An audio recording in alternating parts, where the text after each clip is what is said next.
2026년 1월 말 단 하루 만에 세계 금시장이 무너졌습니다. 사상 최고가를 찍은 바로 그 다음 날 바닥이 뚫렸어요. 은은 더 심각했죠. 전 세계 트레이더들이 동시에 패닉에 빠졌습니다. 이거 그냥 조정 맞아? 아니면 누가 스위치를 내린 거야? 더 무서운 건요, 이게 단순한 금값 문제가 아니라는 겁니다. 누군가의 마지막 출구가 지금 잠기고 있다는 신호일 수 있거든요. 오늘 얘기는 한 문장으로 정리됩니다. 돈이 아무리 많아도 문이 잠기면 그냥 창고 속 쌀감합니다. 상상 한번 해보세요. 창고에 쌀이 산더미처럼 쌓여 있어요. 수천 포대. 그런데 자물쇠 열쇠는 남이 쥐고 있습니다. 배가 고파 죽겠는데 문을 못 엽니다. 쌀은 지천인데 굶어 죽게 생긴 거죠. 지금 중국이 딱 이 상황이라는 분석이 나오고 있습니다. 외환 보이고 엄청납니다. 금 꾸준히 쌓아왔어요. 미국 국채 아직 들고 있습니다.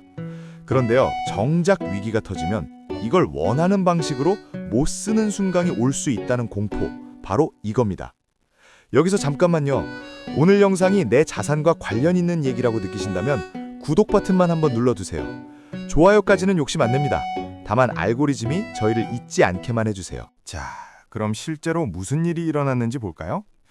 2026년 1월 말 금 가격이 기록을 세운 뒤 급락했고 은은 더 크게 흔들렸습니다. 그런데 시장을 뒤집어 놓은 건 단순한 가격 조정이 아니었어요. 바로 그날 미국 연준 의장 후보로 케빈 워시가 지명됐다는 뉴스가 터졌습니다. 워시? 과거 연준 이사 출신, 매파 성향, 통화 완화에 신중한 인물로 유명하죠. 시장은 즉각 계산에 들어갔습니다. 금리가 빨리 안 내려간다. 달러가 강해진다. 금은 압박받는다. 금과 금리 관계는 초등학생도 이해할 수 있을 만큼 간단합니다.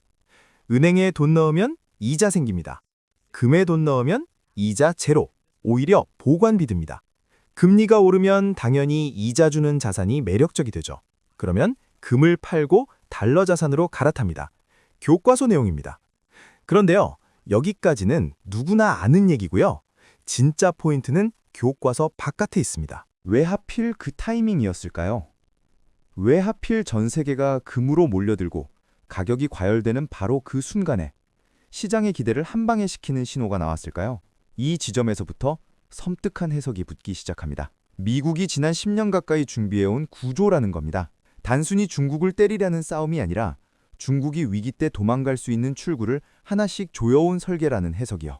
시간을 조금 돌려보겠습니다. 2017년부터 미국과 중국은 무역 갈등을 겪었죠. 겉으로는 관세 전쟁, 서로 관세 올리고 서로 보복하고 뉴스에는 숫자만 쏟아졌습니다. 그런데 시간이 지나면서 이런 관점이 나옵니다. 그게 단순한 힘겨루기가 아니라 상대가 어디서 흔들리는지 확인하는 정찰전이었다. 중국은 성장했습니다. 하지만 국제결제의 기본 통화는 여전히 달러가 압도적입니다. 무역결제에서 달러 비중은 압도적이고 위안화 비중은 여전히 작아요. 중국이 싫어해도 당장 바뀌기 어려운 현실입니다. 그러면 중국이 외부 충격을 받았을 때 가장 필요한 게 뭐냐? 달러입니다. 수입 결제, 에너지 결제, 기업들의 해외 채무 상환, 금융시장 안정. 결국 달러가 있어야 급한 불을 끌 수 있어요. 여기서 중국의 전형적인 행동 패턴이 나옵니다. 달러가 필요할 때 먼저 보유 자산을 현금화하는 거죠. 그중 대표가 미국 국채입니다. 중국은 과거에 미국 국채를 엄청나게 많이 들고 있었어요. 한때 정점이 1조 달러를 넘겼죠. 그런데 최근 자료 보면 수년간 줄어들었고 2025년 말 기준으로도 낮은 수준입니다. 중국 입장에서 국채를 판다는 건 두 가지 의미가 있습니다. 하나, 달러를 확보하는 수단. 둘, 국채가 시장에 쏟아지면 가격이 떨어지고 금리가 오르니까 미국한테 부담을 주는 압박 카드. 그런데 여기서 결정적인 질문이 나옵니다. 중국이 국채를 던지면 미국이 흔들릴까? 예전에는 이 질문이 꽤 무섭게 들렸습니다. 하지만 최근 몇 년 동안 시장은 경험을 쌓았어요. 이 카드가 생각보다 결정타가 아닐 수도 있다는 걸요. 왜냐? 미국 국채는 중국만 사는 게 아니거든요. 일본도 사고 영국도 사고 각국 중앙은행도 삽니다. 그리고 무엇보다 새로운 수요가 생겼습니다. 바로 스테이블 코인입니다. 스테이블 코인, 달러 가치에 연동되는 디지털 자산이죠. 2025년에 미국에서 통과된 것으로 알려진 지니어스 액트 같은 스테이블 코인 규제는 준비금의 안전자산 보유를 강하게 요구합니다. 그 준비금에 단기 국채가 포함되면 스테이블 코인이 커질수록 국채 수요도 커지는 구조가 됩니다. 이게 무슨 뜻이냐면요. 중국이 국채를 팔아도 그 물량을 받아주는 손이 더 두꺼워질 수 있다는 겁니다. 중국의 압박카드라 예전만큼 위협적이지 않아지는 방향으로 판이 바뀌고 있어요. 그러면 중국의 계산은 이렇게 꼬입니다. 국채를 팔아서 달러를 확보하려 했는데 미국은 크게 안 흔들린다. 압박 효과는 약하다. 그런데 정작 내 손에 남은 무기는 줄어든다. 이게 두 번째 자물쇠라는 해석이 나오는 이유입니다. 첫 번째는 관세와 규제로 무역에서 달러 버는 파이프가 좁아지는 압박. 두 번째는 국채 투매라는 압박 카드가 예전만큼 안 통하게 만드는 구조 변화. 그럼 중국한테 남는 게 뭐냐? 사람들이 흔히 마지막 비상구라고 부르는 것, 금입니다. 중국은 금을 꾸준히 사왔습니다. 중국 인민은행이 최근에도 금 보유를 늘렸다는 보도가 나왔죠. 중앙은행이 금을 사는 건 아주 오래된 행동입니다. 이유는 간단해요. 달러 자산 비중이 너무 크면 달러 시스템에서 생기는 충격을 그대로 맞습니다. 금은 달러와 다른 성격의 자산이니까 준비 자산을 분산하는 의미가 있죠. 그리고 더 깊은 이유는 위안화의 신뢰를 높이고 싶다면 눈에 보이는 안전자산을 뒤에 깔아두는 게 도움이 됩니다. 금이 많으면 심리적으로 든든하니까요. 그런데 여기서 놓치면 안 되는 게 있습니다. 금은 들고만 있다고 끝이 아니에요. 팔 수 있어야 합니다. 세계 시장에서 금을 팔려면 품질과 출처가 국제적으로 통용되는 기준을 통과해야 해요. 여기서 런던 귀금속 시장협회, 흔히 LBMA의 인증 체계가 자주 언급됩니다. 이 시스템은 국제 금거래에서 중요한 기준으로 여겨지고 시장 참가자들은 인증 여부를 엄청 민감하게 봅니다. 그러니까 이런 상황이 가능해지는 겁니다. 금은 진짜 금인데 국제 거래망에서 인증이나 승인에 문제가 생기면 유동화가 어려워질 수 있습니다. 즉, 금이 갑자기 돌덩이로 변하는 게 아니라 돌덩이처럼 취급되는 순간이 올 수 있다는 공포가 생기는 거죠.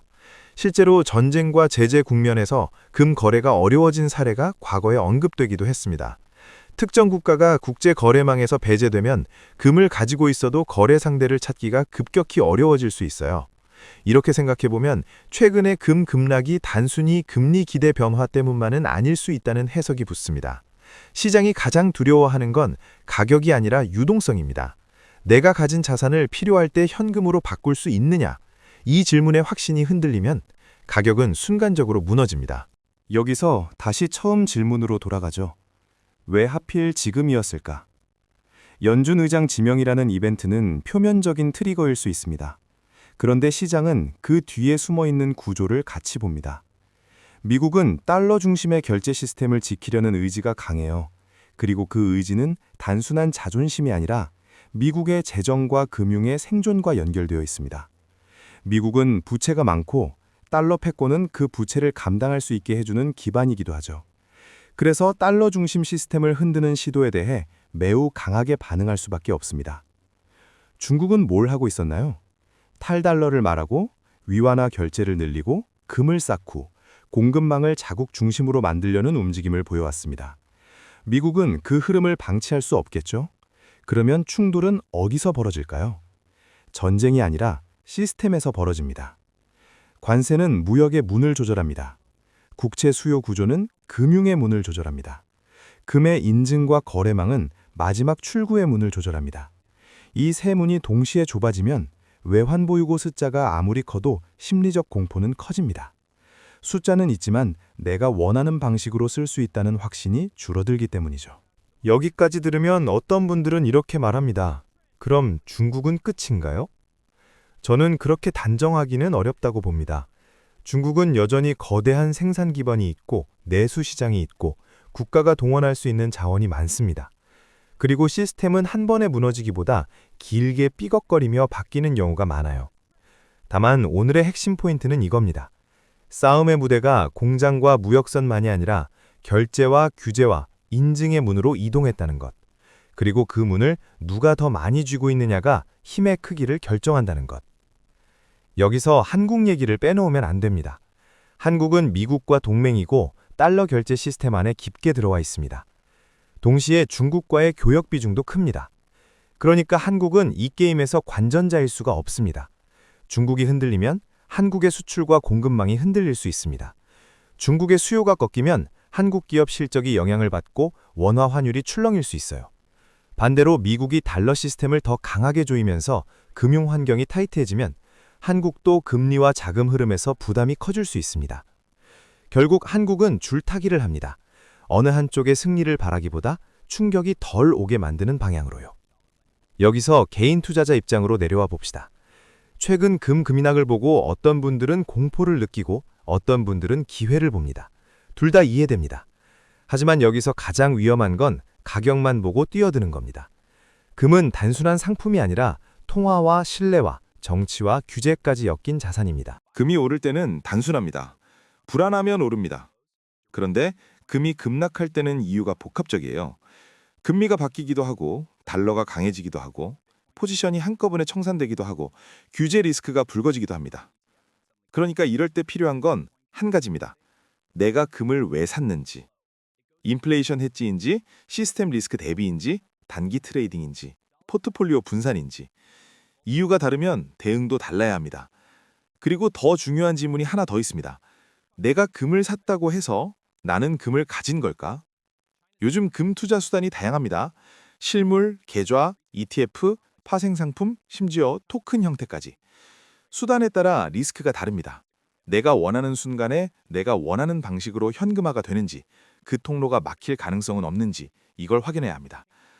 다시 역사 얘기를 잠깐 해볼게요.